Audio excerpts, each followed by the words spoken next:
tous. Alors mon meilleur souvenir en lien avec le hip-hop à Marseille, je dirais que c'est ma rencontre avec Salem qui a eu lieu à l'espace Julien et qui s'est poursuivie dans sa boutique. Alors pour vous faire un petit peu le parcours, donc j'étais allée interviewer Troisième Œil juste avant leur concert à l'espace Julien. Je suis arrivée en avance, les balances n'avaient pas commencé, donc c'était déjà un moment un peu spécial parce que du coup j'étais là, j'attendais. Il y a eu Boss One et Joe Popo qui sont arrivés. Ensuite, il y a Bouga qui est arrivé, il y a Don Chua qui est passé. J'ai pas mal rigolé avec Don Chua ce jour-là d'ailleurs. Il y a Diel qui est arrivé aussi. Et puis il y a Salem que je connaissais pas qui est arrivé. On a un petit peu discuté. Je vais parler du projet Oméga 13. Donc pour faire les présentations, Salem c'était le manager de Carré Rouge. Et il a adhéré au projet et on s'est donné rendez-vous un peu plus tard.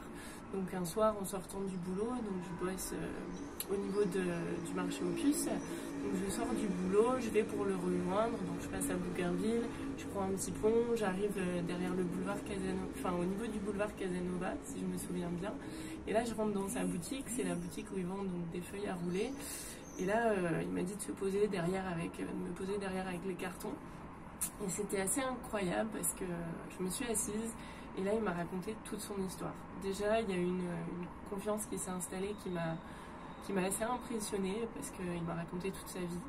Et je suis un peu rentrée dans sa vie, mais surtout dans l'histoire du hip-hop à Marseille, puisqu'il a fait un gros focus. Et là, il m'a raconté les débuts de Carré Rouge, comment il s'était mis à manager des artistes, comment il n'avait pas réussi avec ça, mais les souvenirs que ça lui a apporté. Il m'a parlé de pas mal de choses, donc notamment la reconnaissance qu'il a pour la FF, mais aussi les débuts, des passages du tournage du film de Comme un aimant. Il m'a raconté aussi les parallèles et la continuité qu'il y a entre les débuts du hip-hop jusqu'à aujourd'hui. On peut voir que ça passe de la FF à Jul avec toujours les mêmes acteurs autour. Enfin, il m'a raconté beaucoup de choses et je le remercie infiniment parce que c'était riche et que j'ai passé vraiment un super moment. Je suis rentrée, je me suis dit waouh, cette époque et puis cette confiance qu'il m'a donnée.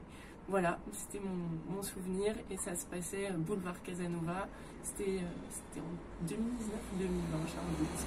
Voilà, ciao, prenez soin de vous, pardon, et puis à bientôt.